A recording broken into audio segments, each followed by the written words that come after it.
Have you ever wondered why Dark Souls 2 feels so fundamentally different from the rest of the trilogy? It is because Hidetaka Miyazaki, the creator of the series, was not actually present for its development.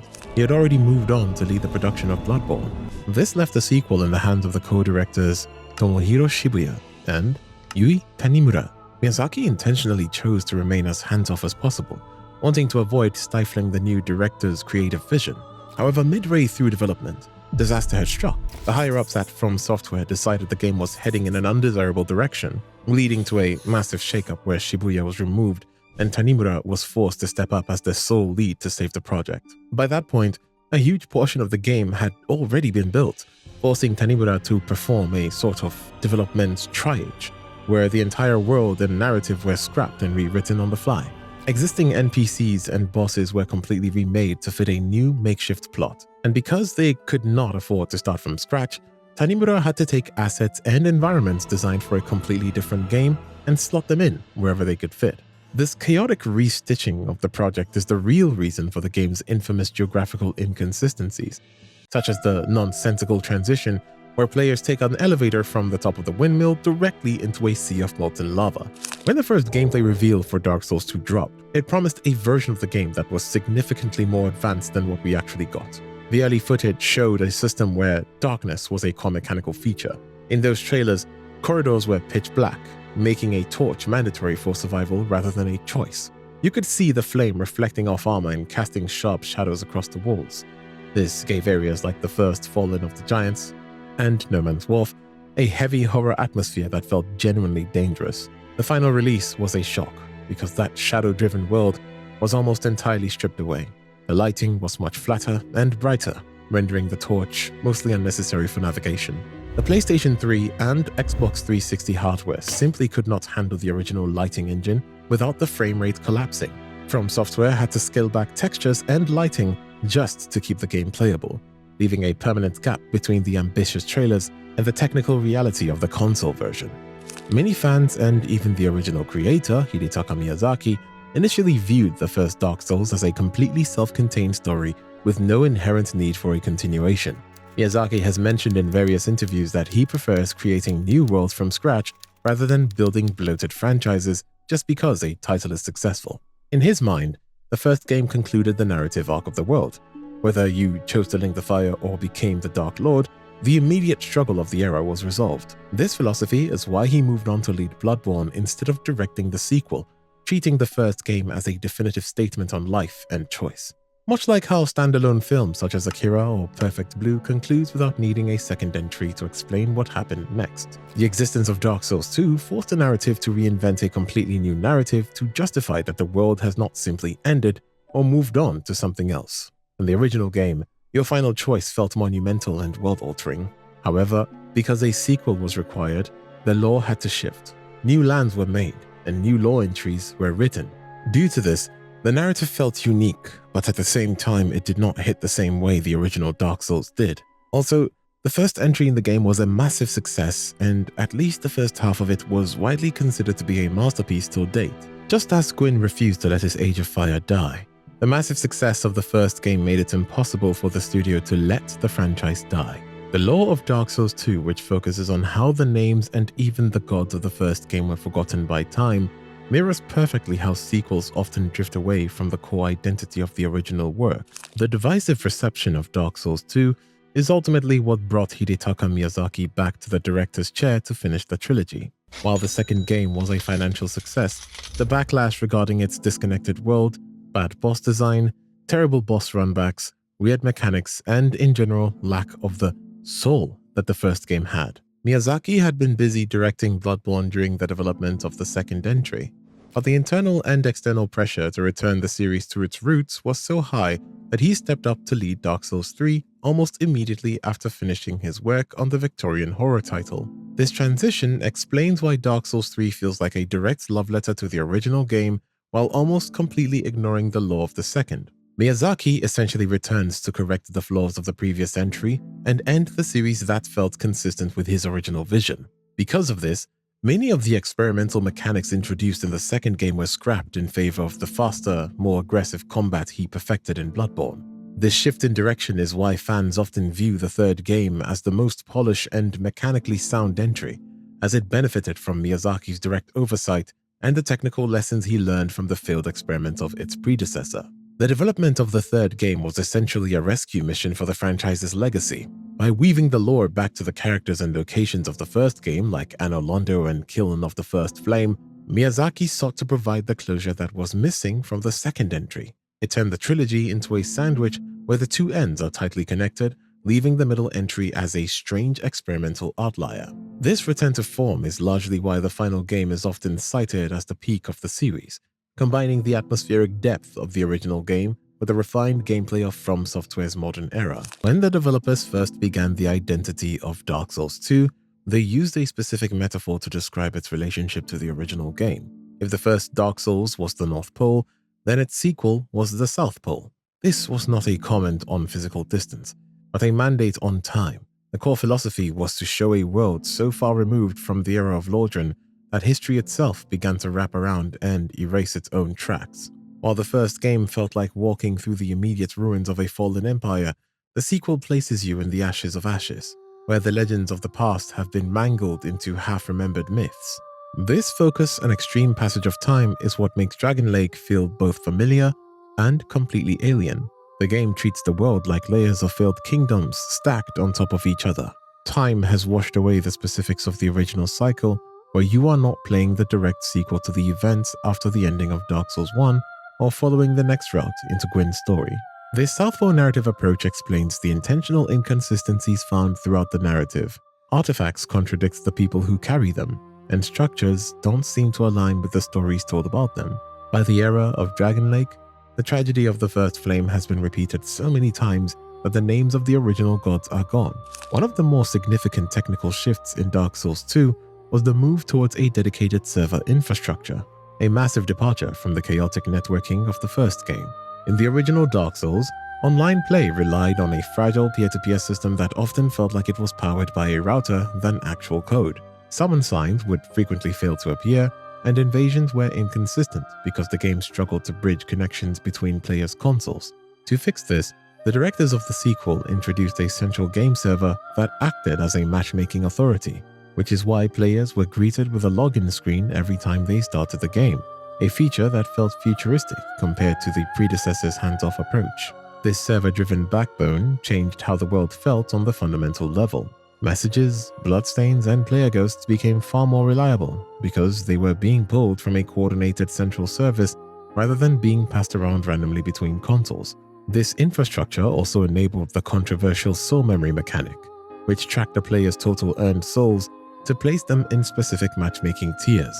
Whether players liked the system or not, it was only possible because a central server was constantly monitoring and recording player data to manage the co-op and invasion ecosystem. It allowed the developers to globally tune the online experience and manage Covenant with a level of control that simply did not exist in Lordran. However, a common misconception during the game's launch was that these dedicated servers handled the actual combat, while the servers managed the players that were brought together. This is the reason why players still encounter the infamous phantom rage and latency issues during laggy encounters. The dedicated servers made finding a match much faster and more stable. But the reality of the combat was still at the mercy of the physical distance between the players' internet connections. The large stone monument on the cliffside in Majula serves as a direct manifestation of Dark Souls 2's overhaul online infrastructure. At first glance, the pillar near Soldan looks like a typical piece of cryptic lore or a somber memorial to the fallen kingdom of Dragon Lake. However, the inscription is actually a real-time data feed pulled directly from the game's dedicated servers. In online mode, the monument tracks the total number of deaths from every single player on your platform, transforming the individual struggle of the game into staggering global statistics that climbed higher with every passing second. This feature was a massive departure from the vague and spooky networking of the first game, which never offered a concrete way to visualize the collective failure of the community. In Dark Souls 2, you could walk up to this stone and see the literal price of the curse, a number that made it clear you were not suffering alone, as thousands of other players were falling off ledges and being crushed by bosses alongside you. It turned the act of dying into a shared experience. The most revealing aspect of this mechanic is how it behaves when you disconnect from the internet. If you check the monument in offline mode, the massive global tally instantly vanished, replaced by a much smaller number that only tracks the deaths of your specific character. This shift perfectly illustrates how the game's new server-driven architecture functioned. Without a constant connection with the central matchmaking authority, the game lost access to the global database and was forced to solely rely on your local save files. Dark Souls 2 contains a unique feature that is not found in any other From Software game. You can actually change your character's gender at any time without restarting your save or using special items. Most Souls games lock your appearance once you finish the character creator, but this sequel built a physical mechanic directly into the world to let you swap whenever you want. The game hides this feature inside a large wooden coffin on a beach and things betwixt, which is the very first area you explore. Most players miss it because they head straight for Majula, but if you take the side path down the shoreline, you will find the coffin guarded by 2 dangerous ogres. You don't even have to fight them, you can just run past them, climb into the coffin and wait for a brief fade to black. When your character climbs back out, the agendas have been swapped. There are no menus, no prompts, and no lore explanation for why this happens. It is just a strange, quiet mechanic tucked away in the tutorial zone. The best part is that the coffin always works, no matter your level or how far you are in the story. You can do it at level 1 or after beating the final boss. While games like Dark Souls 3 or Elden Ring might let you change your face or hair at a mirror, Dark Souls 2 is the only entry that allows a total gender swap through simple world interaction. Speaking of unique features and mechanics, Dark Souls 2 introduced a combat mechanic called power stancing that allowed you to dual-wield weapons with a completely unique moveset. In the first game, holding a weapon in your left hand was mostly useless. You could only perform a basic attack or a parry, but in the sequel, the developers created a system where you could sync 2 weapons together to strike with both at the same time. To pull this off, you could not just pick up any 2 swords. You had to have 1.5 times the strength and dexterity required to use these weapons normally. If a sword required 20 strength, you needed 20 to power stance it. Once you met those stats, holding down the 2-hand button would change your character's posture. Instead of just swinging one blade after the other, your heavy attack would use both weapons simultaneously, dealing massive damage but draining your stamina much faster. This mechanic was almost entirely removed from the series after Dark Souls 2. When Dark Souls 3 came out, the developers went back to a system where you could only dual-wield specific twin weapons that were designed as a pair. It wasn't until Elden Ring's first release years later that a similar version of the power stance finally returned. For a long time, this freedom to mix and match almost any 2 weapons in the game was one of the biggest reasons players kept coming back to the second entry. Inside the locked mansion in Majula, there is a large stone map carved into the floor that actually tracks your entire journey through the game. At first, it looks like a simple decoration that the NPC Kale is studying, but it is actually a dynamic mechanic. As you defeat the 4 Great Ones and light the primal bonfires, small orange flames begin to ignite the stones. These flames act as physical milestones, showing exactly how much of the world you have conquered. Once you have lit every flame on the map and finished Kale's quest, he will give you his equipment, and you will earn a rare achievement. The map hides a much stranger secret related to the game's difficulty. While the flames are normally orange, they can actually burn a brilliant blue. This change has nothing to do with how many times you have beaten the game or what new Game Plus cycle you are on. Instead, a flame only turns blue if you manually increase the difficulty of a specific area using a bonfire ascetic. If you burn enough ascetics at a single bonfire to raise its intensity to level 8 and defeat the boss again, the corresponding flame on the Majula map will shift from orange to blue. This makes the mansion a physical record of your impact on Dragon Lake. While the map upstairs tracks your progress and use of ascetics, the basement does something similar with the skeletons found there. Every time you increase the difficulty of the Majula bonfire, an additional skeleton spawns in the basement, making it more dangerous as you progress. We just mentioned the bonfire ascetics, but what is it exactly? Dark Souls 2 introduced a unique mechanic called bonfire ascetics that allow you to change the difficulty of the game in a way no other Souls titles ever matched. Instead of forcing you to restart the entire game to experience New Game Plus, this item lets you choose exactly which specific areas you wanted to make harder. By burning an ascetic at a bonfire, you manually pushed that single zone into the next difficulty cycle while the rest of the world remained exactly the same. This mechanic gave you total control over the challenge of your playthrough. If you wanted to fight a specific boss again for a rare soul or farm a certain enemy for better loot, You don't have to beat the final boss and play through the entire game again. You could simply turn one small part of the map into a high-level war zone.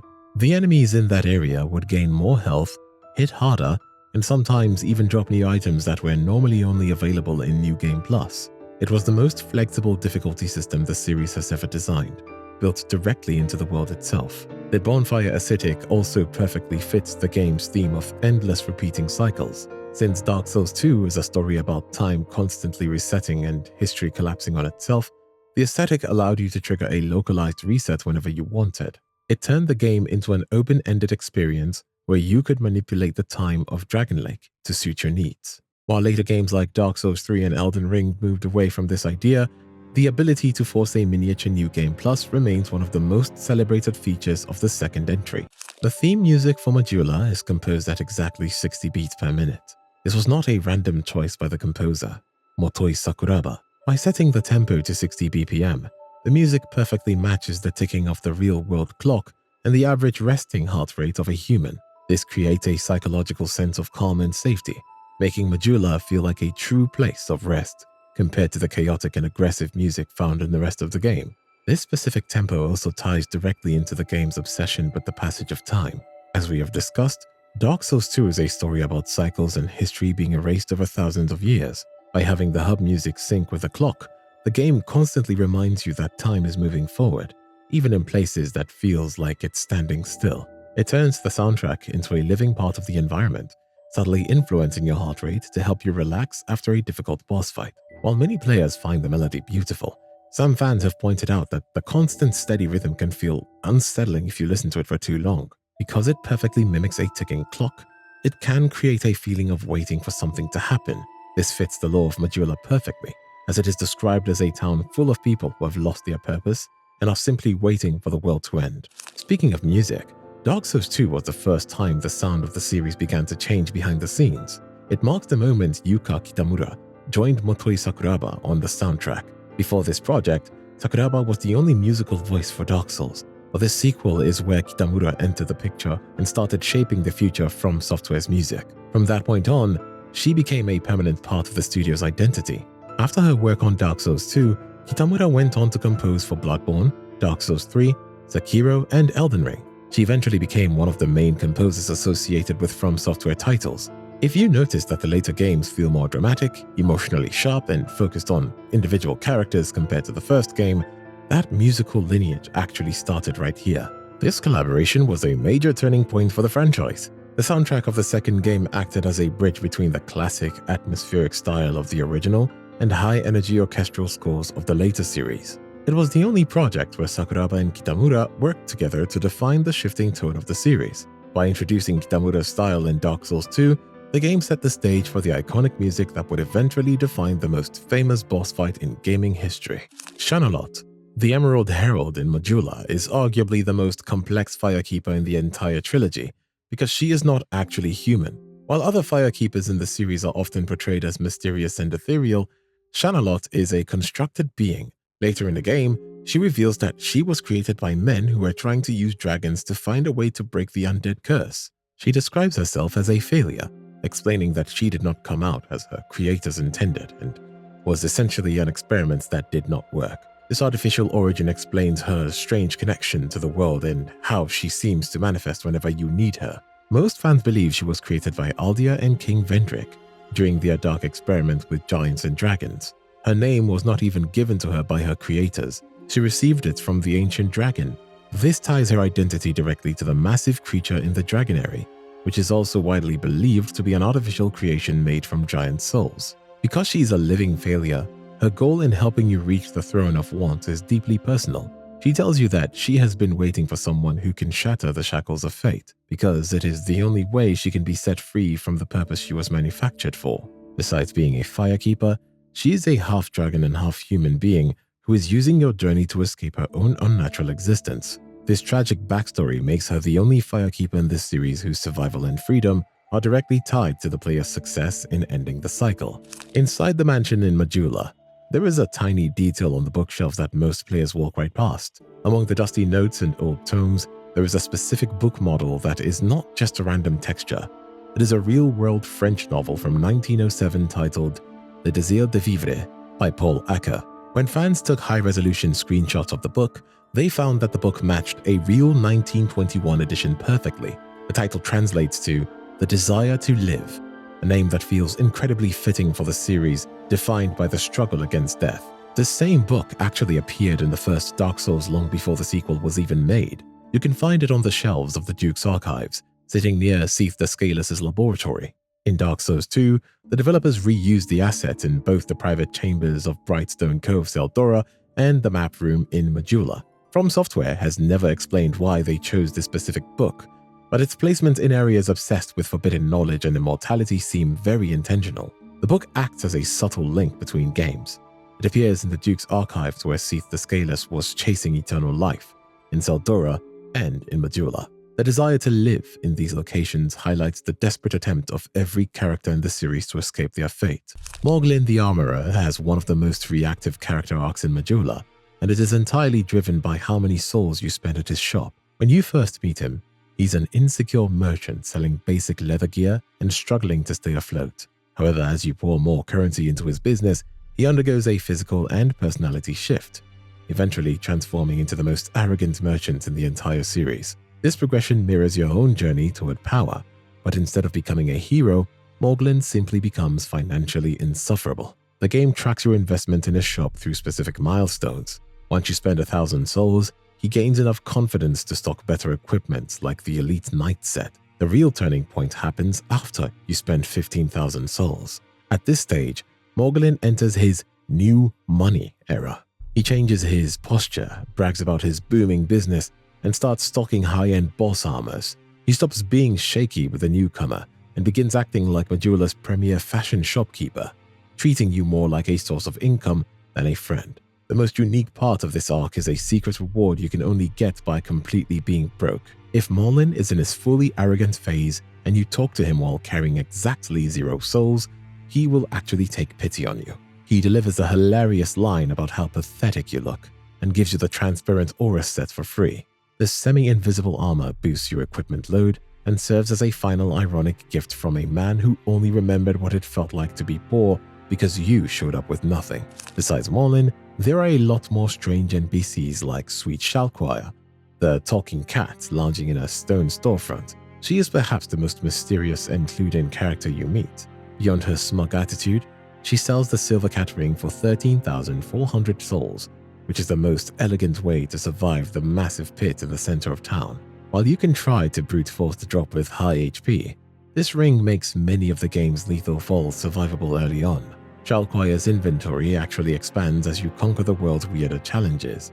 Once you defeat the Rat King bosses, which are the Royal Rat Vanguard or the Royal Rat Authority, then she begins selling the Flying Feline boots for 6,000 souls. When you stack these boots with the Silver Cat ring, your character becomes incredibly resistant to fall damage. This combination feels almost like a cheat code, allowing you to dive off cliffs and platforms that would normally result in instant death. While the merchants in Majula sell you weird, quirky stuff, the local wildlife is much stranger than it looks. Right next to the mansion, there are 3 tiny piglets that most players ignore or kill for a few easy souls. However, Dark Souls 2 hides a secret evolution chain behind these creatures. If you kill those 3 piglets 12 times until they stop respawning, the game replaces them with 2 much larger undead boars. The mystery goes even deeper. If you are dedicated enough to kill those 2 larger boars 12 times, they will also despawn.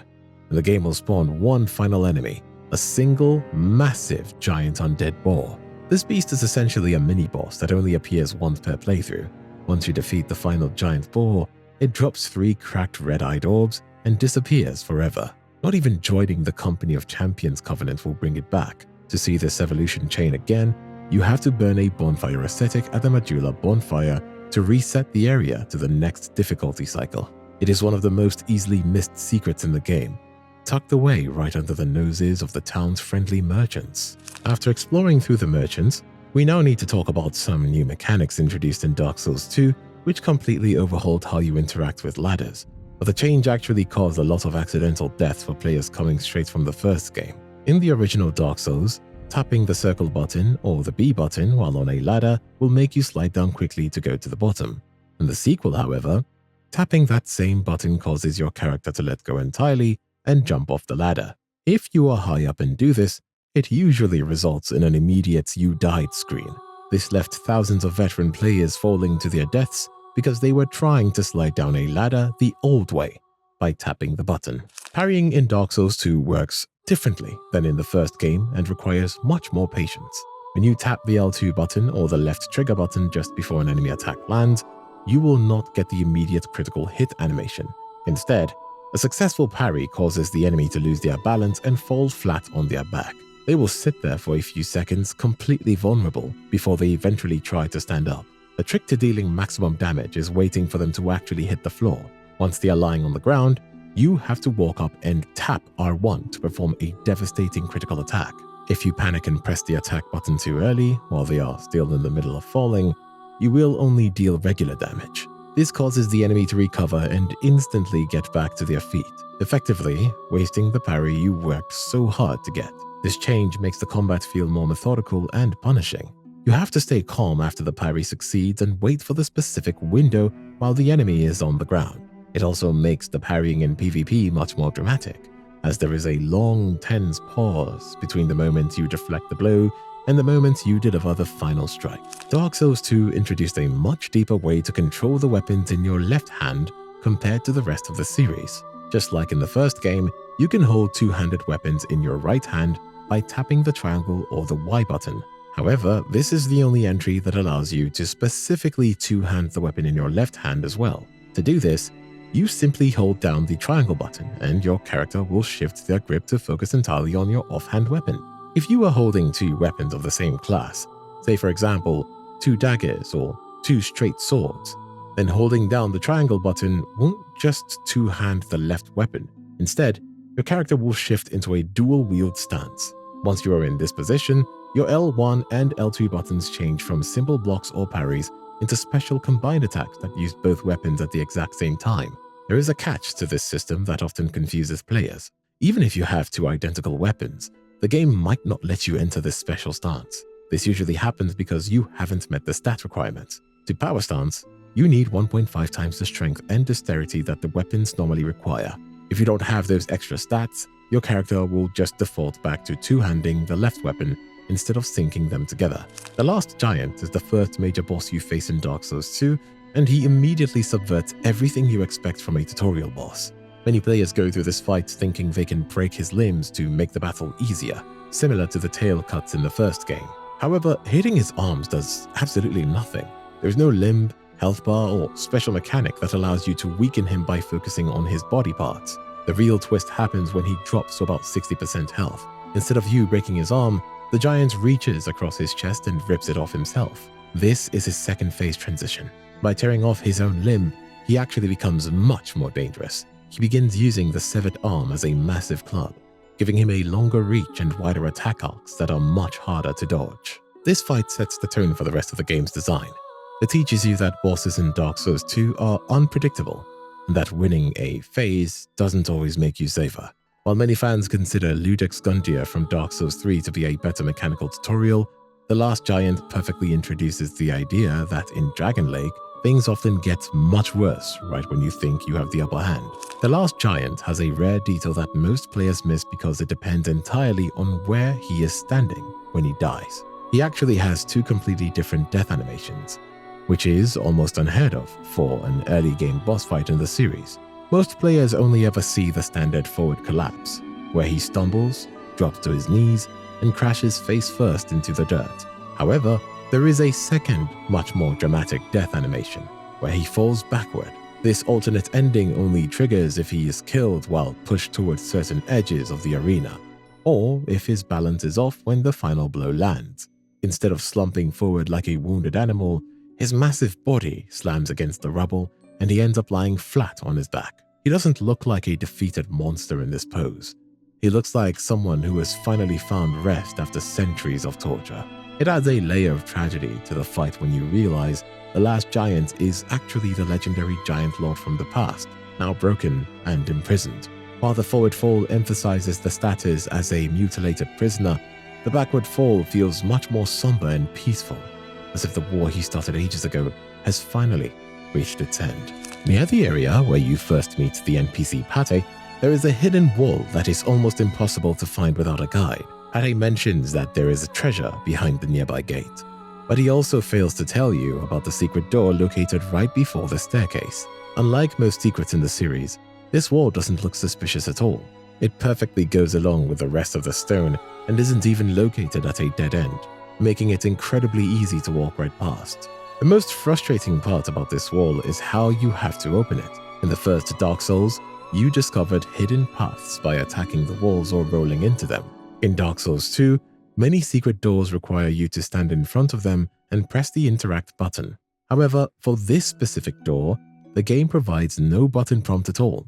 You just have to know it is there and press the button against the solid stone to make the wall slide open. If you manage to find it, you'll be rewarded with a sorcerer's staff and an amber herb. For most players, this loot is barely worth the effort of finding such an obscure secret. It serves as an early warning that Dragon Lake is full of hidden paths that don't follow the rules of the previous games. If you aren't mashing the interact button against every wall you see, you are likely missing out on half of the items in the game. There is a famous hidden wall in the Forest of Fallen Giants that most players eventually find because of the pile of explosive barrels sitting next to it. Usually, you have to find a way to ignite those barrels, which is either by throwing a firebomb or luring an enemy to hit them, which then blows a massive hole in the wall and creates a permanent shortcut back to the Cardinal Tower bonfire. It is one of the most useful paths in the early game, but most people think you can only open it from outside. However, speedrunners discovered a trick that allows you to blow up the wall from the other side. If you stand in the hallway behind the wall and use a specific explosive item or a fire-based attack at just the right angle, the blast will clip through the stone and ignite the barrels on the exterior. This allows you to open the shortcut much earlier than the developers intended, saving a significant amount of time and avoiding several dangerous encounters. This discovery changed how people navigate the Forest of Fallen Giants. Instead of taking the long way around to clear the area, you can effectively blast your way back to safety almost immediately. Speaking of Forest of the Fallen Giants, did you know that there is a secret invader who doesn't follow the normal rules of the game? He won't announce his arrival with a message, and he only appears once the bonfire intensity at Soldier's Rest hits level 2 or higher. If you meet these conditions, a red phantom wearing the iconic Katarina onion armor will drop down from a rooftop the moment you get close to the giant tree. This invader is officially known as the Dark Spirit Katarina Knight. He is a direct nod to the classic Onion Knight of the first game, but he is far from friendly. He's equipped with a high-level broadsword and a heavy crossbow, and he will even use Estus flasks to heal himself up to 10 times during the fight. Because he only shows up in the New Game Plus, or after you use a bonfire ascetic, he is much tougher than the standard enemies in the area. The fight is especially dangerous because of where he spawns. He drops in right next to several heavy ironclad soldiers, making it easy to get overwhelmed. But the best strategy is to lead him onto a nearby roof where the ironclads can't follow you, so you duel him one-on-one. If you manage to defeat him, he has a chance to drop pieces of his rare armor or his upgraded weapons. Just around the corner from where the Katarina Knight appears in the Forest of Fallen Giants, there is a hollowed-out giant that looks like a tree. Besides being a piece of scenery, it actually grows a very powerful item called the Seed of a Tree of Giants. Every time you are invaded by another player while anywhere in the world, there is a 10% chance that a seed will sprout on the giant's arm. You can't miss it when it's there, as it glows with a bright, distinct light. This seed is one of the best ways to deal with annoying invaders. Normally, enemies in your world will ignore invaders and only attack you. However, if you crush this seed, the enemies will suddenly become aggressive towards the invader instead. This turns the entire level against your opponent, forcing them to fight both you and the monsters that we're trying to hide behind. It's a massive tactical advantage that can end an invasion in seconds. Because the chance of a seed growing is tied to being invaded, it is a good habit to check back at the giant tree after every online encounter. Whether you win or lose the fight, the game might have rewarded you with a new seed for your next battle. It's a clever mechanic that helps balance the skills of players who just want to explore the world without being constantly harassed by other players. We just mentioned how the world reacts to your actions with the giant tree, and Heidi's Tower of Flame has a similar piece of hidden design. There are 2 secret switches in this area that completely change the difficulty of the Dragon Rider boss fight. Most players walk right past them because the game is extremely subtle about what they actually do. When you pull these pressure plate levers, there is no loud noise or cutscene to show you the result. The world simply shifts in the distance. The switches are designed to reward players who take the time to explore and defeat the giant old knights guarding the path. The first lever is tucked into a corner on a balcony, overlooking the sea, and the second is located right before the stairs leading down to the boss. Each switch you pull raises a massive stone platform out of the water inside the Dragon Rider's arena. If you ignore them, you have to fight the boss on a tiny, narrow ledge, where one wrong step means falling into the ocean and dying instantly. By finding both switches, you make the fight much fairer and less stressful. It is a perfect example of how Dark Souls 2 rewards curiosity. If you rush straight to the boss, the environment punishes you, but if you clear the area and look around, you can literally build yourself a safer place to fight before the battle even begins. Hyde's Tower of Flame holds one of the most important items for any new player, the Ring of Binding. In Dark Souls 2, every time you go hollow, your maximum health bar shrinks until it hits the cap of 50%. This can make the game feel impossible for beginners. However, this ring limits that reduction. With the ring equipped, your health will never drop below 75% of its total, no matter how many times you go hollow. The ring is hidden in a chest right outside the fog gate for the Dragon Rider. In the original version of the game, it was guarded by a single giant knight. In the Scholar of the First Sin version, they moved it to the same spot, but it is now spotted by Hyde Knight sitting right in front of the chest. Most veterans consider this the first must-have item because it removes the stress of losing your health bar while still learning the game.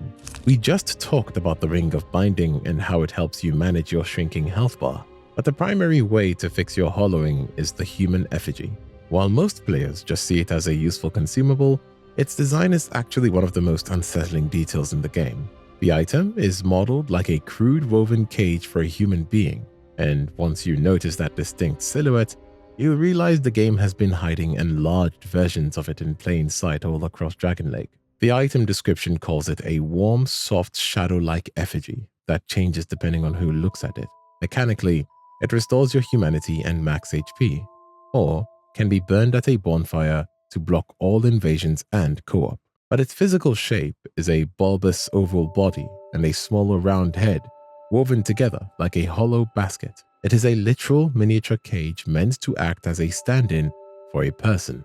As you explore areas like the Lost Bastille, you find the industrial version of this design. Beneath Strade's cell, the rooms are filled with bizarre dangling prison containers just large enough to stuff an undead inside.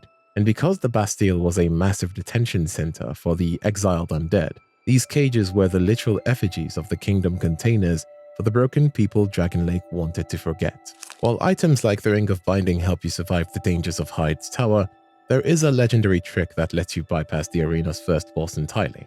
Known as the Dragon Rider Cheese, this strategy allows you to kill the boss in seconds without landing a single hit. It works because the game's AI and environment allow for a massive tactical mistake if you choose not to raise the arena platforms. To pull this off, you have to ignore the 2 secret switches that expand the floor. This leaves the Dragon Rider standing on a tiny circular platform surrounded by deep water.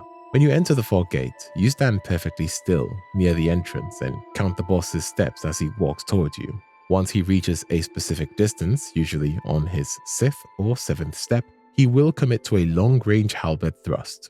This specific attack animation has no ledge detection, meaning the boss will move forward regardless of whether there is ground beneath him. If you time it right and dodge past him at the last second, his own momentum will carry him straight off the edge of the narrow platform and into the ocean.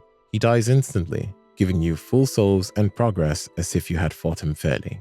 It turns a potentially stressful encounter into a brief moment of comedy as a massive knight in heavy armor walks up menacingly, only to trip into the water. It is a perfect example of how Dark Souls 2 lets you use the environment to turn a boss's own aggression against them.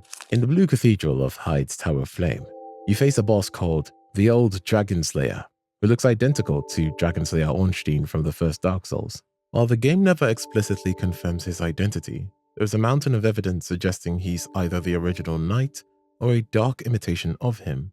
Unlike the lightning-wielding hero of Anor Londo, This version of the warrior uses hexes and dark magic. The description of his boss soul gives us a huge hint about who he is. It says the old Dragon Slayer is reminiscent of a certain knight that appears in old legends. This is a clear nod to Ornstein, the legendary knight who guarded Anor Londo. In the first game, it was implied that the Ornstein you fought was just an illusion, and the real knight had left to find his master. Many fans believe this boss is the real Ornstein, after he was corrupted by the dark over many centuries. There is another theory which is kind of unlikely unless we do find the Dragon Slayer armor in Archdragon Peak. In Dark Souls, it is heavily implied that the Ornstein you fought was just an illusion created by Gwyndolin, while the real knight left to find his mentor, the Nameless King. Many fans believe that during his travels, he ended up in the land that became Dragon Lake. By the time you find him in the Blue Cathedral, he has been corrupted by the dark, explaining why his armor is stained a deep charcoal color and why his spear now deals dark damage. His location is also very important. He's found guarding the Blue Sentinels, a group that protects other players. If he is indeed the legendary knight of old, it makes sense to find him in a cathedral dedicated to protection. Moving on to the No Man's Wharf, it is one of the darkest and most dangerous areas in the early game, filled with long-limbed monsters called Darkstalkers that hide in the shadows. These creatures deal massive damage and can easily bleed you out, but they have one weakness. They are terrified of light. If you carry a torch near them, they will cower and retreat, allowing you to pass safely without a fight. The game hides a permanent solution to this problem, using a Pharos lockstone. High up on the wooden platforms near the center of the wharf, there is a stone face set into the ground. If you use a lockstone here, a massive chandelier-like lightning will ignite the entire cavern. This floods the level with light, forcing almost every Darkstalker in the area to retreat into the buildings and stay there. Did you know in this area, you can also find one of the strangest interactions in the entire game? Tucked away behind some breakable crates in a small side room is a single undead laborer who won't attack you. Unlike every other hollow in the area, this one is holding a torch and has his aggression disabled. If you free him by smashing the crates, he won't scream or swing at you. Instead, he will simply start following you. The community affectionately calls this NPC Torch Bro. He's incredibly useful because the wharf is filled with Darkstalkers. While he follows you, his torch creates a portable safety zone that forces those enemies to cower and retreat. He acts like a mobile version of Pharos' lockstone lamp, illuminating dark corners, staircases, and hidden ambush spots as you explore the vertical layout of the docks. There's a catch to this friendship though. While he is peaceful by default, he is still technically an enemy. If you accidentally hit him while swinging your sword at another monster, his friendly status will immediately vanish.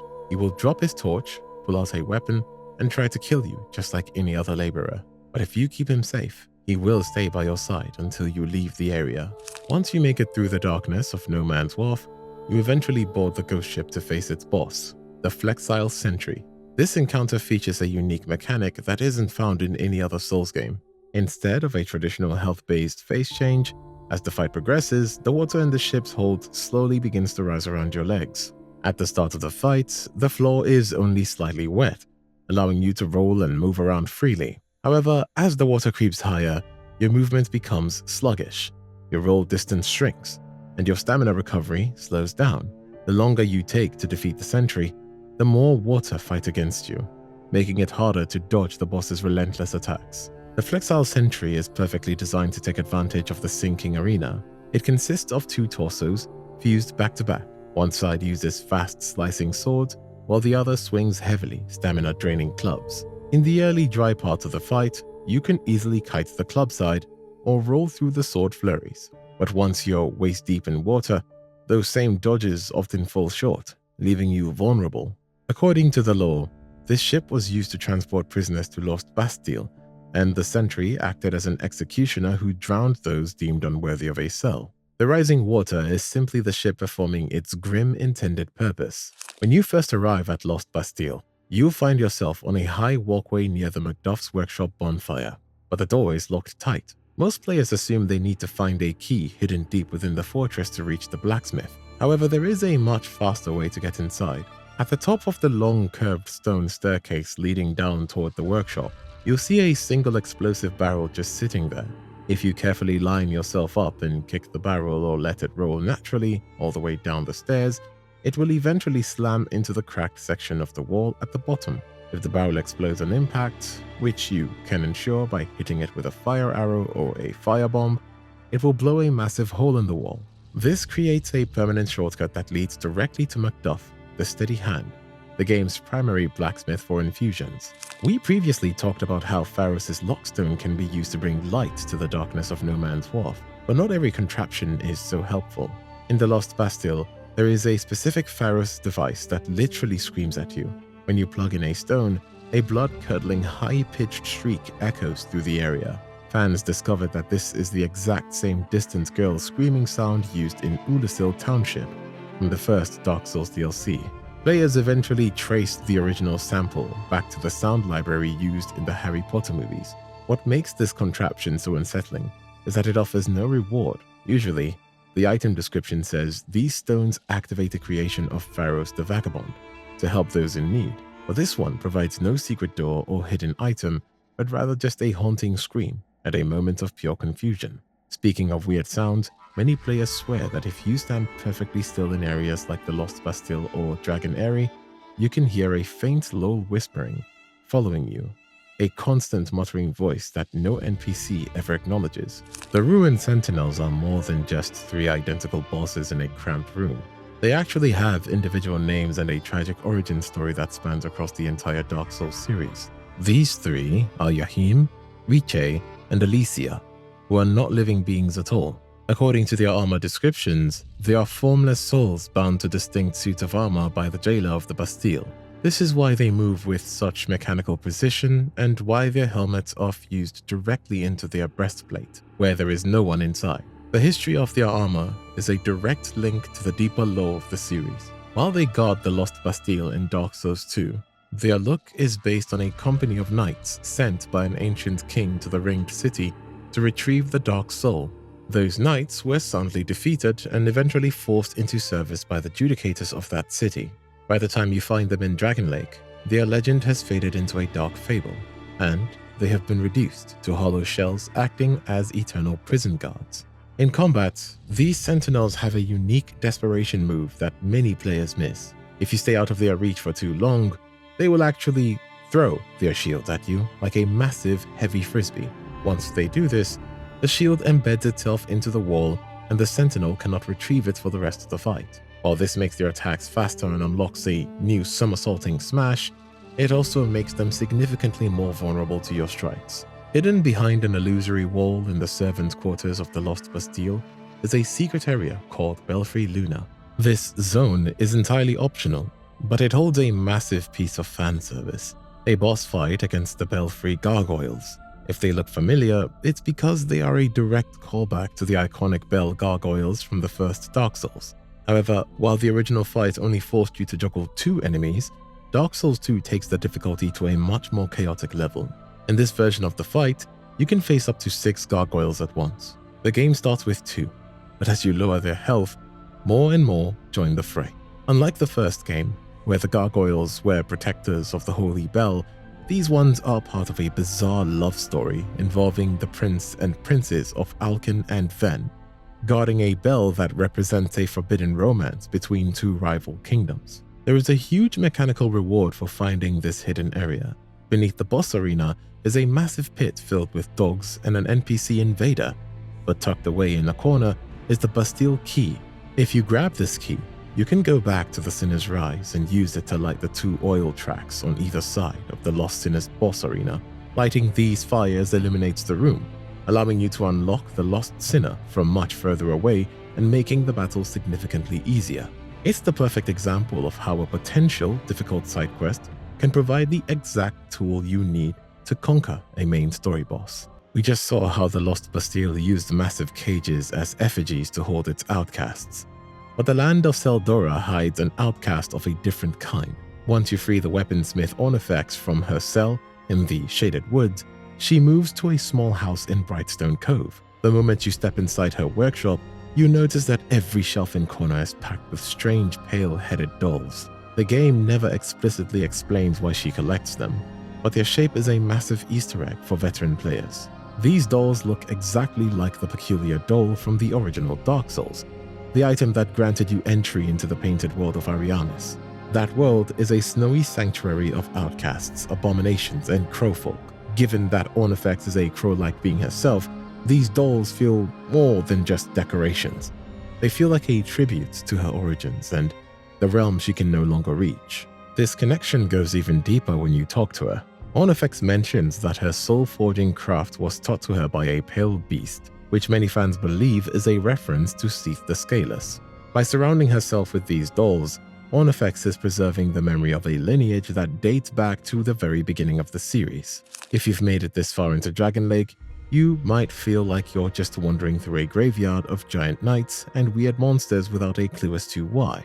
The story of Dark Souls 2 is actually a massive tragic detective mystery centered on one man, King Vendyr. Long ago, Vendyr and his brother Aldia founded the Kingdom of Dragon Lake on the ruins of many other civilizations. Vendyr was a powerful legendary conqueror who defeated the four Great Ones and used their souls to build his empire. But everything changed when a beautiful woman named Nashandra arrived from a far-off land. She warned the king of a looming threat from the giants across the sea. Driven by love and a desire to protect his people, Vendyr crossed the ocean, slaughtered the giants, and stole a great prize from them, which was believed to be the Throne of Want. With the power he stole, Vendyr built his massive castle, but the victory was a curse.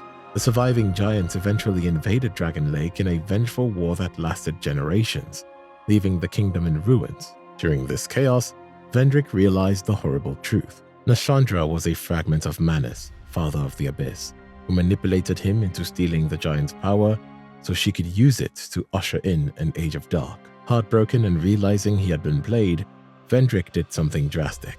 To keep Nashandra away from the Throne of Want, he abandoned his kingdom and fled into the deepest, darkest crypt in the world, which is the Undead Crypt. He stripped off his armor, locked himself behind several layers of magical security, and left his loyal guard, Velstadt, to watch over him. By the time you finally find him, he is a mindless, hollowed giant, wandering in circles in the dirt, dragging his sword behind him. He chose to become a nothing, rather than let his power fall into the hands of the woman who would eventually ruin the kingdom which he spent his heart and soul building. I just mentioned the Great Ones, but who are they? In the world of Dark Souls 2, these are four ancient beings who hold the Great Souls. According to the cat Shalquire in Majula, they are so old that their real names have been forgotten by history. While the names are lost, the souls themselves are always reborn into new forms at the start of every cycle.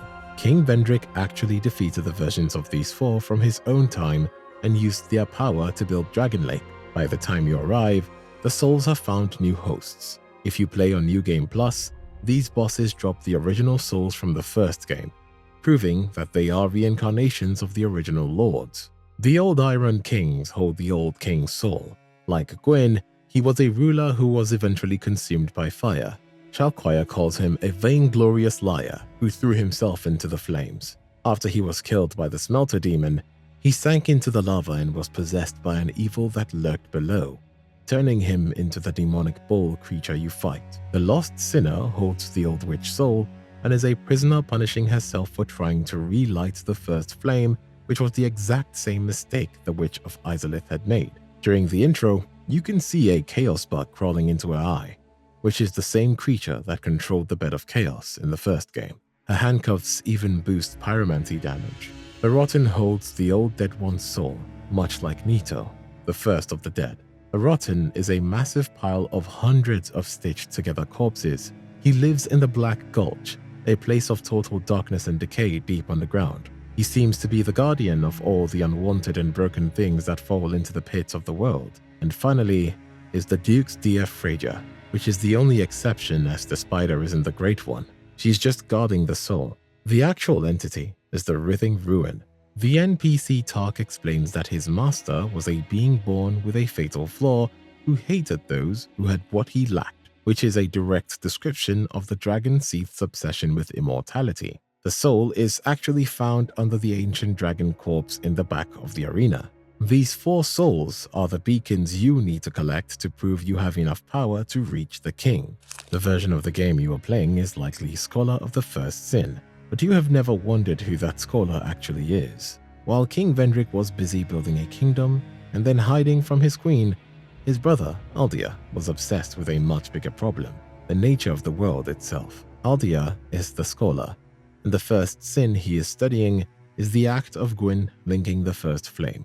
In Vendyr's eyes, Gwyn committed a sin against nature by forcing the Age of Fire to continue, which trapped humanity in an endless artificial cycle of life and death. Vendyr spent his entire life in the mansion, which is the Vendyr's Keep, conducting horrific experiments on giants, humans, and dragons to find a way to break this cycle. He eventually succeeded in leaving the cycle, but at a terrible cost. He transformed into a massive pulsating mass of fire and roots that can appear at any bonfire to question your journey. Unlike every other character who tells you to link the fire or become the next king, Vendyr is the only one who tells you the truth, that both light and dark are just two sides of the same lie. In the Scholar of the First Sin edition, he added a completely new ending to the game. If you defeat him, you are given a choice to simply walk away from the Throne of Want. By doing this, you reject the cycle entirely by choosing to find a third path that doesn't involve being a pawn for the old gods or the abyss. If you're tired of being backstabbed by the invisible ghosts of the Shaded Woods or getting roasted from behind by bosses, there is a solution hidden in the game. It's called Gower's Ring of Protection, and it's essentially like having a ghostly partner permanently attached to your back who absorbs almost all damage from behind. When you equip the ring, a translucent ghostly figure literally clings to your character's back. Mechanically, it negates backstabs in PvP and makes massive boss fights like the Ancient Dragon significantly easier, as you can ignore attacks hitting your rear while you focus on the offensive. To get it, you have to be in New Game Plus or use a bonfire ascetic at the ruined Fork Road bonfire. Head into the foggy right-hand path of the Shaded Woods and hug the right wall immediately. The very first corpse you encounter will hold the ring. It's a literal lifesaver for navigating the woods themselves, as those backstabbing invisible spirits can no longer helen back your health bar. In the Shaded Ruins, during the boss fight with Scorpioness Nachka, or Quelaag 2.0 as fans call her, there is a lone tree with an item perched high in its branches. Naturally, being a Souls player, you assume an item placed inside a boss arena must be something legendary. A powerful soul, a rare Titanite, or maybe a unique weapon. But there is a catch. No matter how hard you hit that tree, it won't budge. The game forces you to risk your life during the actual boss fight. You have to bait Nashka into charging or burrowing directly under the tree, so her massive hitbox knocks the item down. After dodging stings and magic, you finally rush over to claim your prize, only to find flame butterflies? Well, you have been Miyazaki'd, as it's one of the famous troll items in the game. While flame butterflies are useful for lighting torches on the go, they aren't exactly a worthy reward for surviving a boss's heaviest attacks. In the Shaded Woods, past the area you fight Scorpioness Nachka, you'll encounter a hallway guarded by a goblin-like germ warrior. These enemies are famous for throwing massive twin-headed axes that travel with terrifying speed and can easily one-shot a lower-level player. Most people just sidestep or block, but the game actually hides a high-risk mechanic that looks incredibly cool if you pull it off. You can actually strike the axes out of the air with your own weapon. If you time your swing perfectly as the axes are flying towards you, your weapon will make contact, and the projectile will clatter harmlessly to the ground.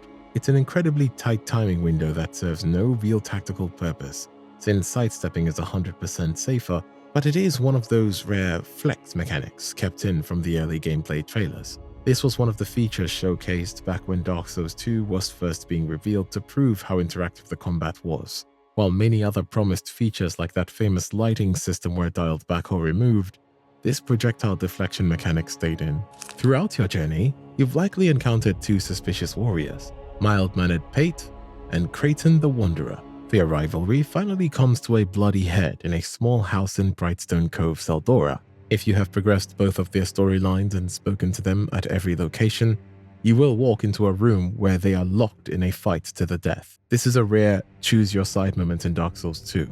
You have to decide which one of these untrustworthy men to help. Once the other is dead, the survivor will give you their armor set and, more importantly, the Seldora Den Key. This key opens a nearby room filled with traps, a final parting gift from the duo which contains the engraved gauntlets. These gauntlets are one of the most unique pieces of armor in the game. They provide a 5% chance to land a critical hit on any normal physical attack. When it triggers, you hear a distinct high-pitched ping sound, and your damage for that hit will increase by 50%. It's the only item in the entire Dark Souls series that adds a random critical strike mechanic to regular weapon swings.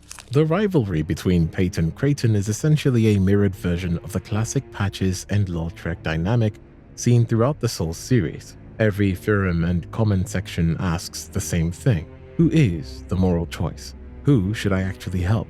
And the answer is pretty simple. Neither of them. They are both absolute garbage. Pate is the patches figure who is the polite, soft-spoken guy who warns you about traps only after he's already set them up to kill you. He's a passive-aggressive opportunist who wants you to do the dirty work. Kraton, on the other hand, is the lore trek of the pair, a violent, escaped serial killer who is open about his bloodlust and is obsessed with hunting Pate down for a past betrayal. In every other Souls game, there's usually a lesser evil, but Dark Souls 2 makes it clear that both men are predators. If you help one kill the other, the survivor gives you a key to a room that is also rigged with a bomb. They literally try to kill you as a thank you for helping them. Most veteran players eventually realize the best moral and tactical choice is to just kill them both on the spot. You get all their gear, the key, and the satisfaction of cleaning two of Dragon Lake's biggest scumbags off the map at once. Did you know Brightstone Cove, Saldora is home to what might be the most tedious and obscure secret in the entire Soul series? Down in the abandoned chapel, the room where all the spiders are hanging from the ceiling, there's a patch of mushrooms on the floor. If you manage to lure one of the small pigs from the very beginning of the level all the way down to those mushrooms, the pig will start digging and uncover a hidden item. Pulling this off is a massive chore. You have to lead the pig through several zones, down cliffs and past enemies without accidentally killing it or losing its aggro. Most players use the red-eyed ring to make the pig follow them more reliably, or use a low-damage dagger to nudge it in the right direction. The logic is based on real-life truffle hunting, where pigs are used to sniff out fungi buried underground. But just like the flame butterfly tree we talked about, the reward is a bit of a troll. After all that effort, the pigs stick up a pickaxe. It has a basic moveset and mediocre damage, making it more of a meme weapon other than anything else. The secret was even included in the official strategy guide, which is the only reason most of the community even knows this thing even exists. Dark Souls 2 contains what might be the rarest random event in the entire series.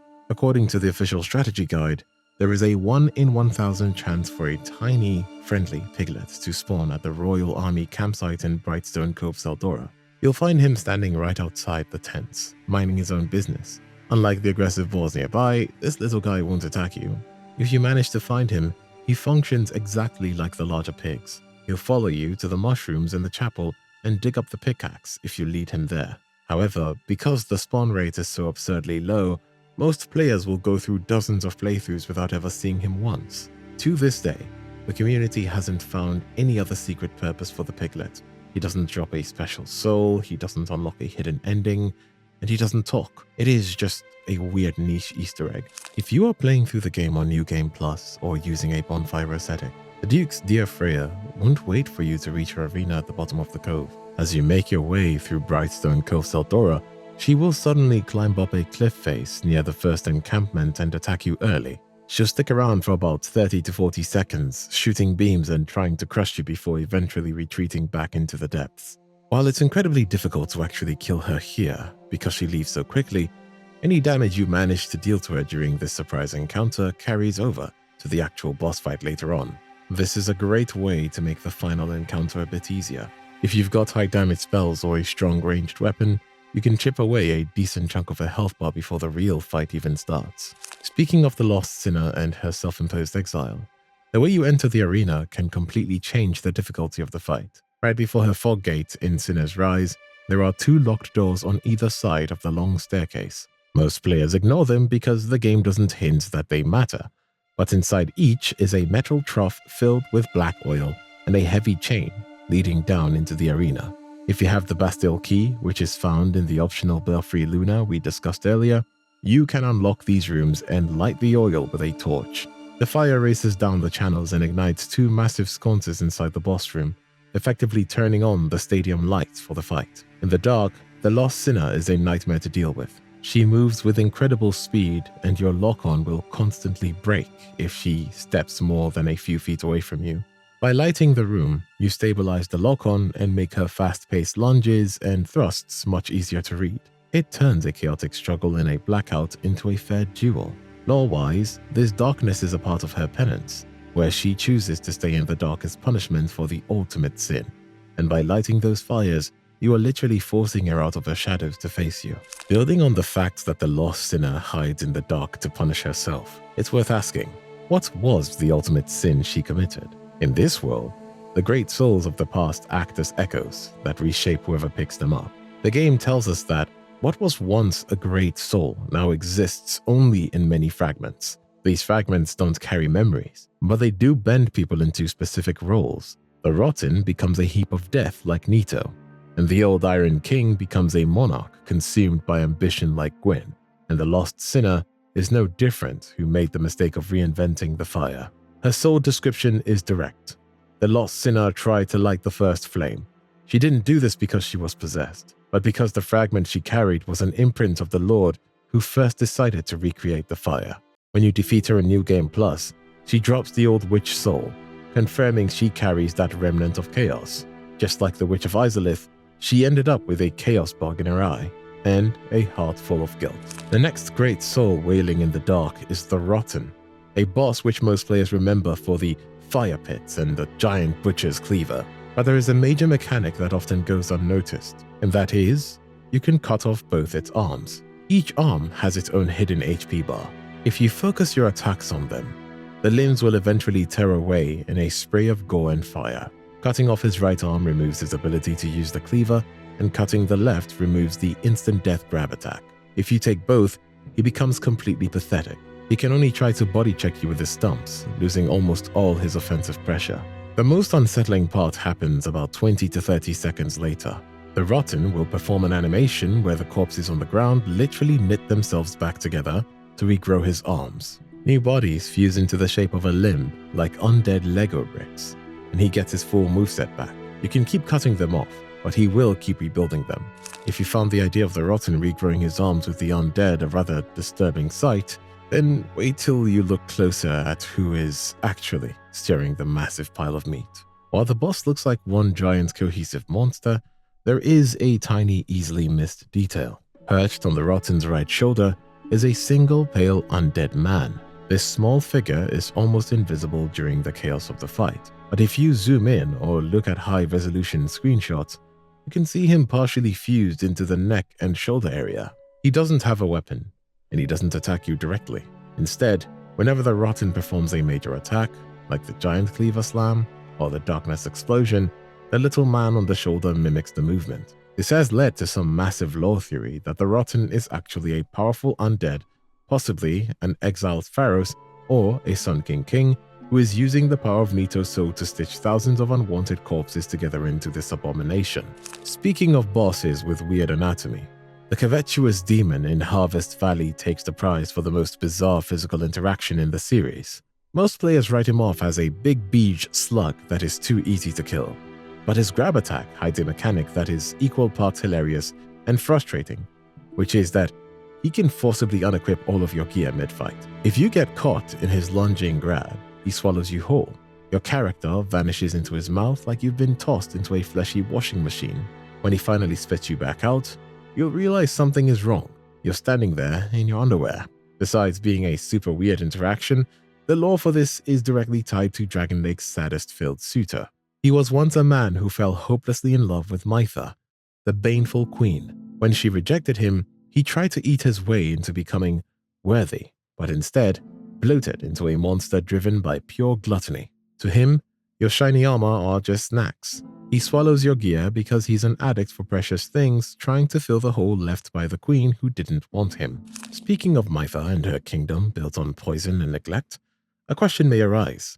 Who is she? Before she became the headless snake-bodied monster you fight at the top of Earthen Peak, she was a human queen.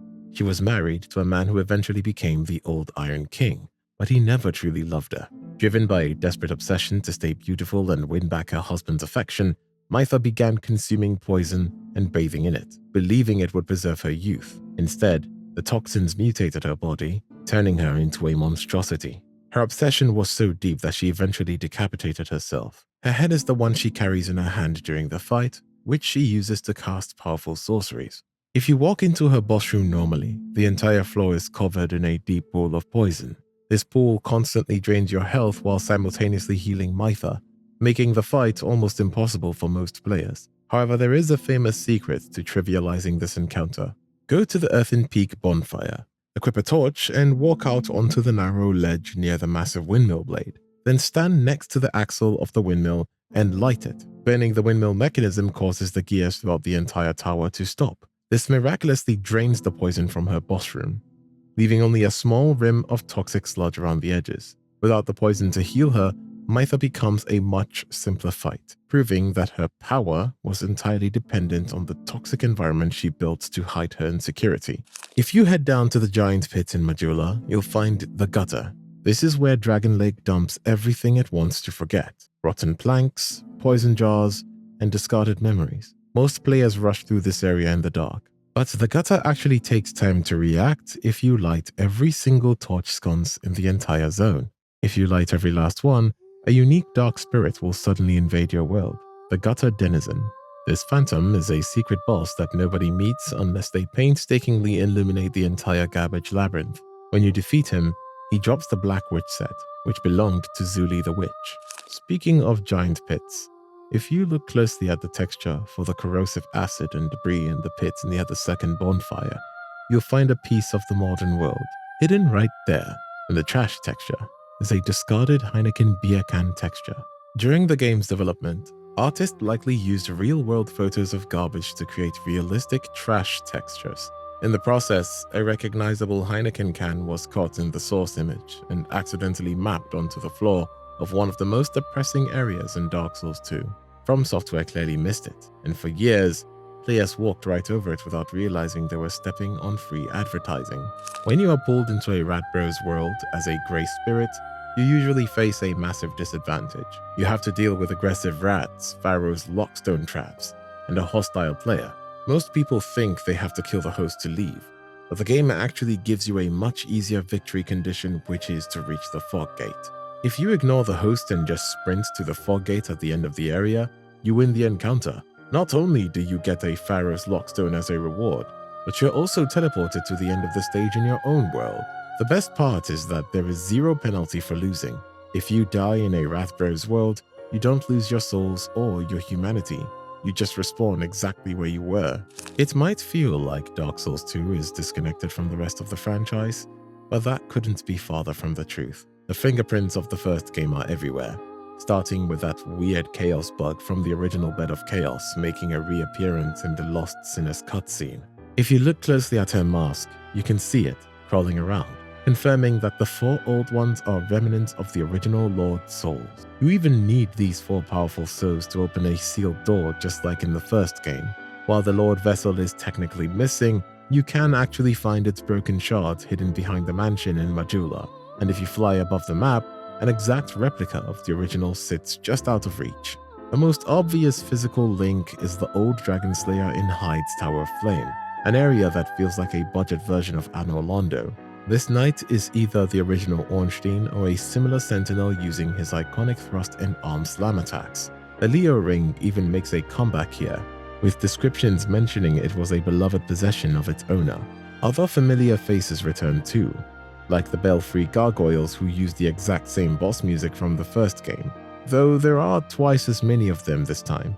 Even Solaire is referenced in the Lightning Spear description, which mentions a god of sun whose gross incandescence shall never wane, keeping his memory alive even if his armor is gone. The connections go deeper into the lore of the world's inhabitants. The singers in the Shrine of Amana and the Warden Agadane have close ties to Gravelord Nito, referring to him as the Great Dead One and the provider of the first death. Even Weaponsmith Ornifex is a crow demon from the Painted World, likely a follower of Velka, whose influence is also seen in Cromwell and Pardoner. Items like the Elizabeth Mushroom link back to the Ulasil DLC, and you can even use the Chameleon spell in Amana to turn into one of the iconic Mushroom people. The most significant tie to the series' history is the legacy of Manus, Father of the Abyss. After his death in the first game, his soul shattered into fragments representing different emotions, which eventually became the four queens of Dragon Lake's era. There is Alzana, who represents sorrow, Aelana, who embodies wrath, and Adalia, who is defined by loneliness. The final fragment, Nashandra, represents desire and is the primary reason for almost everything that happens in the game's plot. It's incredible to see how the entire story of Dark Souls 2 is essentially built on the remnants of a single boss from the past, proving that the cycle of Lordran never truly ended. If you think the connections end with the first game, you haven't considered how deeply Dark Souls 2 influenced Dark Souls 3. While it is often called the black sheep of the series, its legacy is everywhere in the final chapter. One of the most poignant examples is the giant tree. A memory tree identical to those in Dragon Lake stands right outside Firelink Shrine, producing seeds of a giant tree just as they did in the past. Even the infamous laddersmith, Gilligan, makes a final silent appearance. You can find his corpse atop the profaned capital surrounded by his ladders. The profaned capital itself feels like a graveyard for Dragon Lake's history. Many fans believe Yom the Giant is a descendant of the Giant Lord, as his soul describes him as the progeny of an ancient conqueror. While Yom has a face and the Dark Souls 2 giants had holes, this is likely just the result of a long ancestral line changing over time. Similarly, the mystery of the Firekeeper's fourth sister from the beginning of your journey might finally be solved in the form of the Shrine Handmaid. She wears the same attire as the sisters in Things Betwixt and is also blind, suggesting she moved on from her family to serve a new flame. The geography of the world also physically shifted to include Dragon Lake's ruins. In the Dreadkeep, you literally fall into the remains of Earthen Peak. The windmill still bears the burn marks from when you set it on fire to defeat Mytha, and the desert pyromancer Zoe attacks you at the top of the ruins, wearing the iconic garb of the desert sorceress. You even encounter the Earthen Peak ruins bonfire as a direct nod to your climb. Other warriors survived the transition too. The Drakeblood Knights, who sought the blood of dragons, finally succeeded in their quest. You can find one performing the Path of the Dragon gesture near Osirios' arena, and his phantom later appears in Arc Dragon Peak, proving he finally transcended his human existence. Perhaps the most significant lore bridge is the identity of the first scholar mentioned in Dark Souls 3. The Soul Stream sorcery, which shares the same Japanese name as Dark Souls 2's Soul Geyser, reveals that a scholar who doubted the linking of the fire acted as a private mentor to Prince Lothric. This almost entirely refers to Aldia, the scholar of the first sin. It suggests that the reason the twin princes refused to link the fire and allowed the world to fade was because they were taught the futility of the cycle by Aldia himself. From the tragic end of Lucatil, whose wish to be remembered is fulfilled by her masked description, to the Shard of Manus influencing the world's end. The links to both the games confirm that even after being the black sheep of the trilogy, Dark Souls 2 is not a side story and is a part of the world. When you first arrive in the gutter, you might notice a rhythmic thumping sound echoing through the darkness. It sounds remarkably like a giant heartbeat, much like the famous beating heart found in the Tower of Latria from Demon's Souls. Most players naturally assume there is some massive hidden monster buried beneath the trash, waiting to jump out. However, the source of this noise is actually much smaller and more mechanical. The sound is coming from the poison statues that litter the area.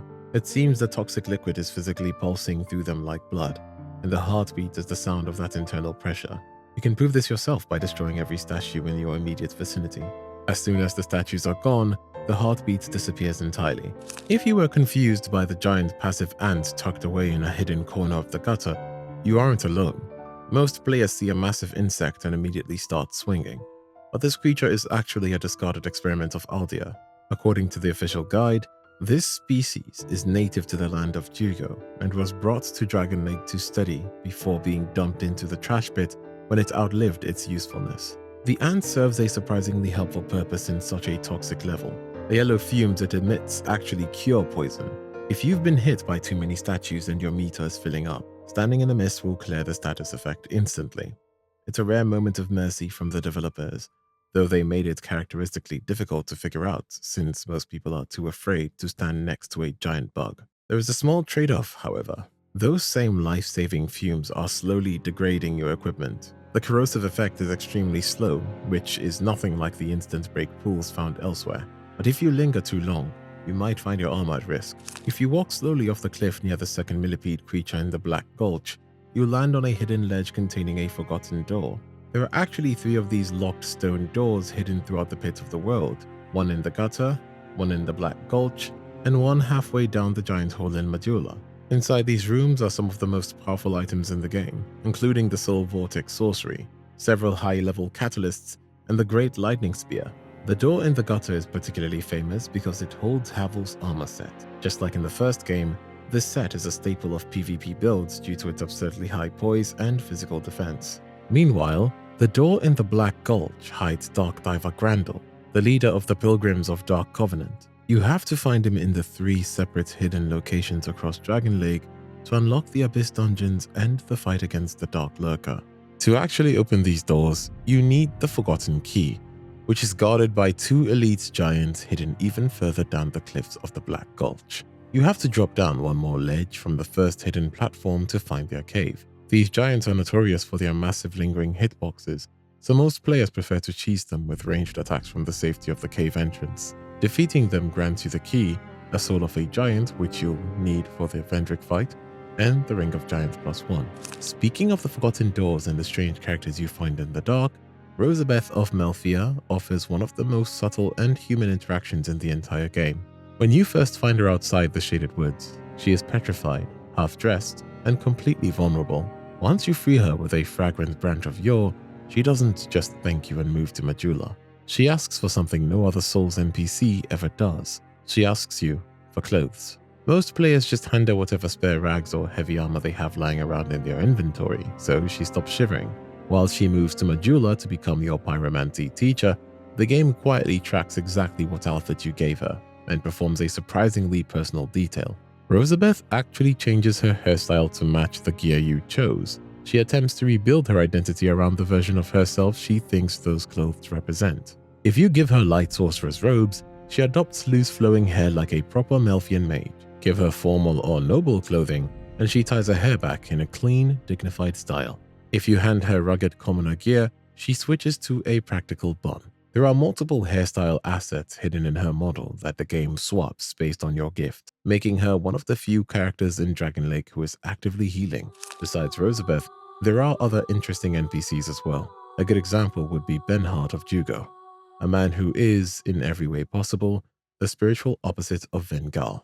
Where Vengal is calm, grounded, and resigned to his fate, Benhart is overflowing with confidence. He introduces himself with the bravado of a legendary warrior, certain of his noble ancestry and his true blue legendary sword. Yet the moment you speak to him, he admits he has no idea where he is.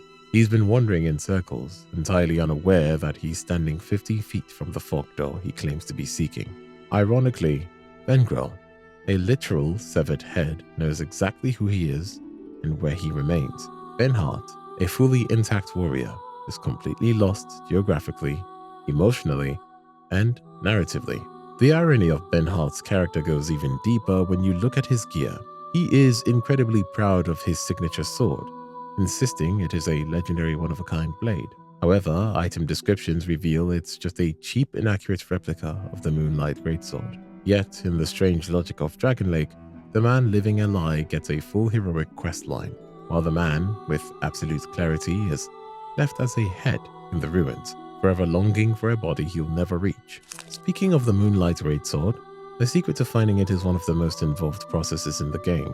To get it, you have to follow the logic of the echoes we discussed earlier.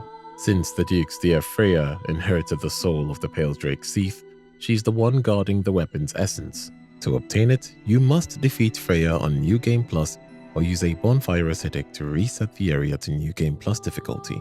Upon her second death, she drops the old Pale Drake's soul.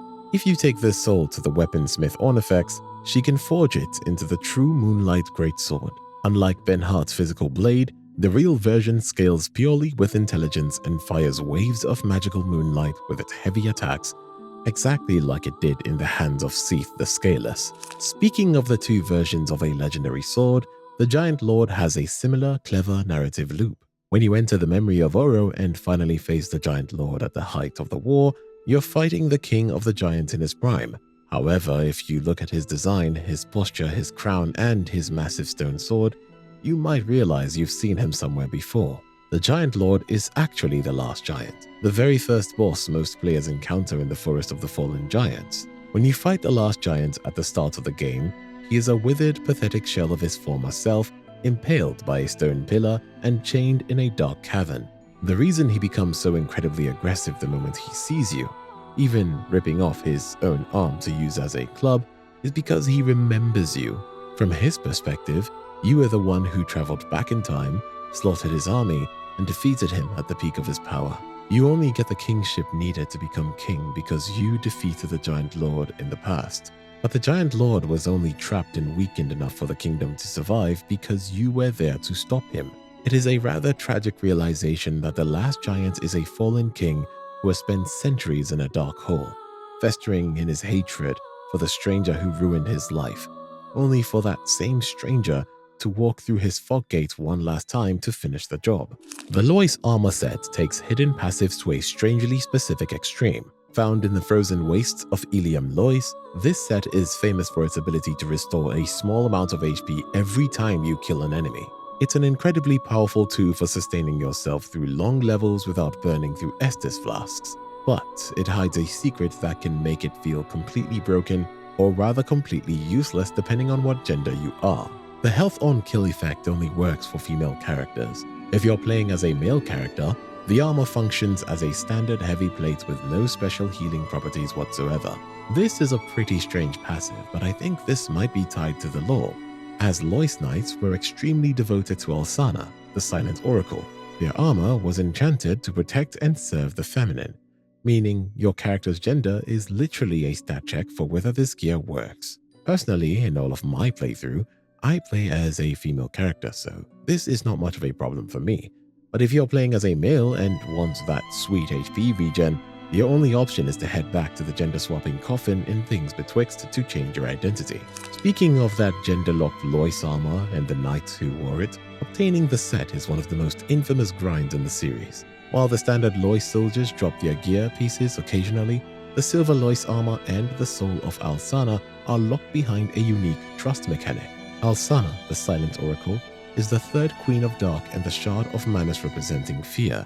Because of that fear, she has frozen herself behind a massive wall of ice at the top of the Grand Cathedral, and she won't let you near her until you prove your worth by thinning the ranks of the corrupted child Lois Knights in the Old Chaos. For every 10 Lois souls you collect from the Knights down in the pit, Alsana will shatter a row of ice blocking the stairs to her throne. She removes the barriers to her person one step at a time, revealing more of her dialogue as the ice recedes. Once you've collected a staggering 50 Lois souls, she will finally step aside completely, granting you her own soul and the full silver Lois armor set. Only after completing this monumental task will Marlin back in Majula also start selling the Burnt Ivory King's armor, making this the ultimate endgame goal for completionists. It is also technically possible to skip this entire grind by shooting Alsana from the floor of the cathedral with arrows, but doing so makes you a terrible person and locks you out of the armor set forever. If you kill her prematurely, she'll just drop her soul and leave. Building on the trust you earned from Alsana, the story of her husband, the Burnt Ivory King, is arguably the most heroic in the entire series. Most kings in the Souls universe are defined by their greed or their fear of the dark, but the Ivory King was different. He knew from the start that Alsana was a child of Manus, a fragment of the Abyss, but instead of casting her out or fearing her, he gave her a home, a name, and his love. His kindness was so profound that it changed her. She abandoned her mission to spread the Abyss and instead dedicated herself to protecting the kingdom. However, the Ivory Knight's greatest act of bravery was his final one. His throne in the Grand Cathedral was placed directly over the mouth of the Old Chaos, a resurging flame of pure destruction. When the chaos began to overflow and threaten to consume Ilium Lois, the king didn't flee. He gathered his highest-ranking knights and plunged into the heart of the fire to contain it. He knew it was a one-way trip, but he did it to buy his people and his queen more time. Speaking of kings and their loyal knights, the story of Raim, the Fume Knight, is the perfect mirror to the Ivory King's sacrifice. Raim was one of King Vendrick's most trusted commanders, known as the left hand of the king, while Velstadt served as the right hand. However, after a bitter disagreement, likely over Nashandra's true nature, the two knights dueled. Raim lost, was branded a traitor, and was exiled from Dragon Lake forever. Instead of hollowly wandering the world, Raim traveled to Broom Tower in search of greater power.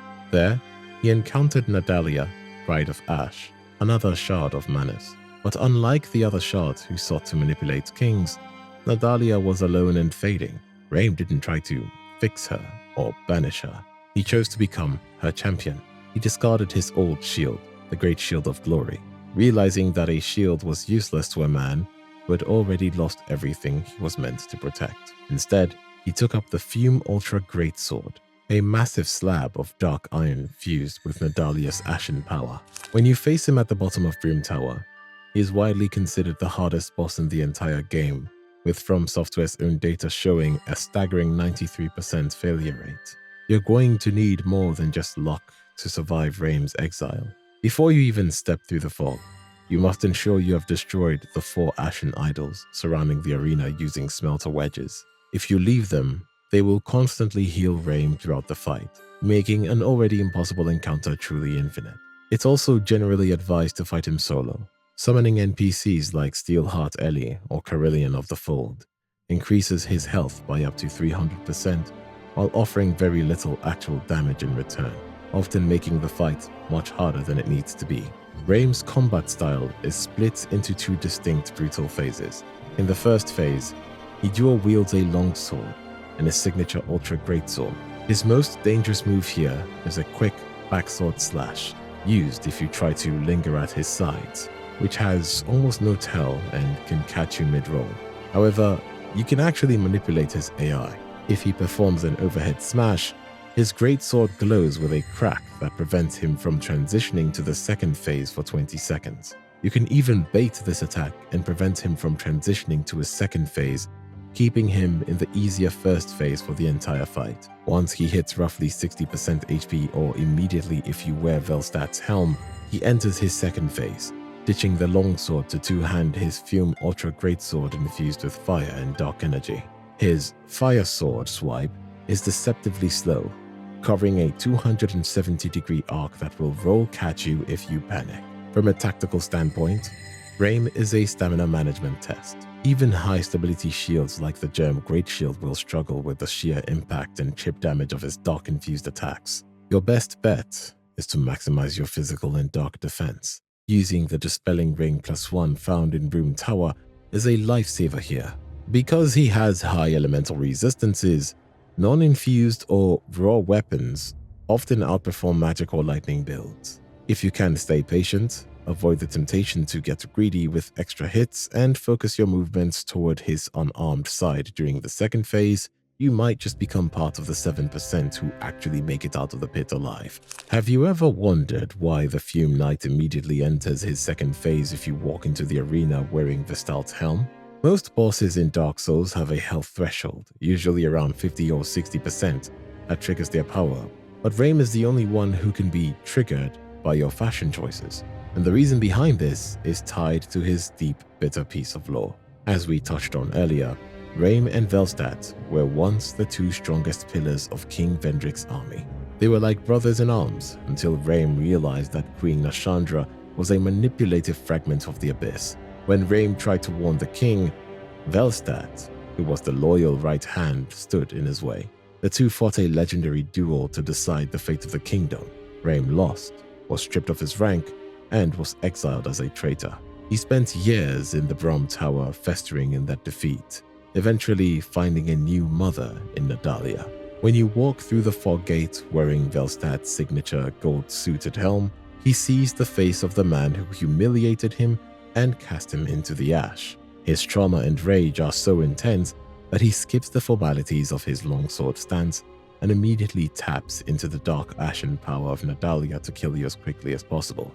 Since we've seen how Raim's life was defined by his grudge against his rival, we have to look at the man who stayed behind, Velstat, the Royal Aegis. While Raim fled to the Broom Tower to find a new purpose, Velstat remained the ultimate definition of loyalty. You find him at the very end of the Undead Crypt, standing perfectly still in front of the fog gate, guarding King Vendrick.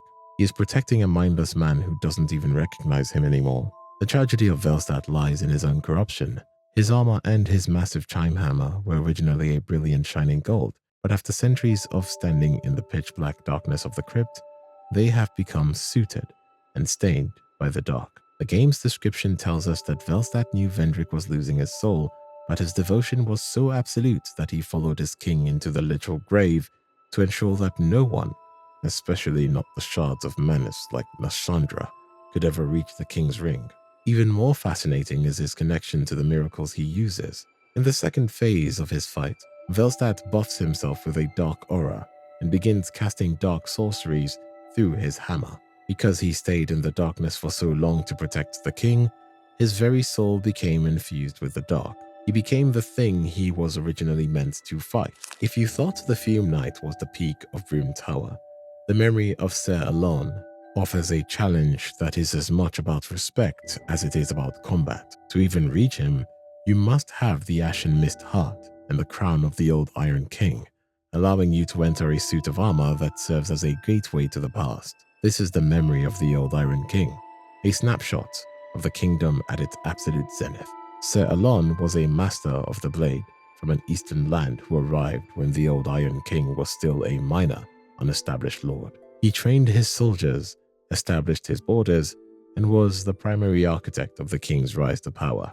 However, as the king became intoxicated by his own success and began to sink into depravity and iron-fueled madness, Alon realized the man he served no longer existed. He chose to leave the kingdom in silence, leaving only his armor behind as a final farewell.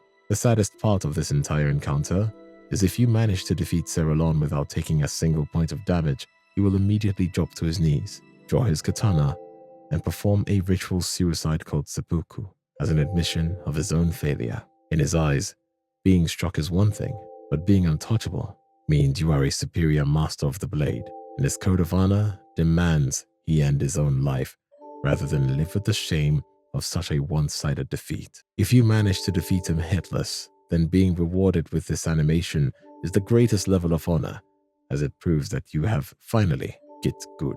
There is a profound beauty in the original ending's lack of choice that often gets overlooked. By not showing us what the new monarch does once the throne doors close, the game was essentially saying, link the flame or don't link the flame. It doesn't really matter. Whether you sacrifice yourself to the fire or let it die, the result is the same. A dying flame will eventually fade, and a dark world will eventually give birth to a new spark. It was a nihilistic but honest take on the cycle, suggesting that the monarch's specific decision wasn't important because the universe would eventually correct itself anyway. However, the leave the throne ending added in Scholar of the First Sin is not a dark version of that choice. In this ending, the monarch realizes that the entire binary of light and dark is a faulty foundation. The core of Dark Souls has always been about how the quest for performance is futile. Every kingdom falls, every flame fades, and every soul eventually withers. By walking away, you are stepping out of a rigged game where both outcomes lead to the same cycle of suffering. If you've collected and blessed the crowns, this choice takes on a legendary weight. As you walk out into the fog, you are the only creature immune to the fundamental law of this world. When the fire finally dies and the world succumbs to the dark, you will not hollow. You will remain exactly who you are. And when the world is inevitably reborn and the next cycle begins, you will be there from the very first spark. As Aldia puts it, this path is something separate from both light and dark. It's no longer about the fate of the fire. It's finally about you and your ability to shape what comes next. Dragon Lake was a dream built on the ruins of others, and now those ruins are calling out to be finished. The story of the Scholar of the King ends here, but the cycle of ash is only just beginning. If you're ready to see how these ancient connections finally unravel and how the legacy of the First Flame meets its true end, then settle in. We're moving from the crumbling history of Dragon Lake to the final fading embers of the trilogy. Here are 3 hours of Dark Souls 3 facts to chill to.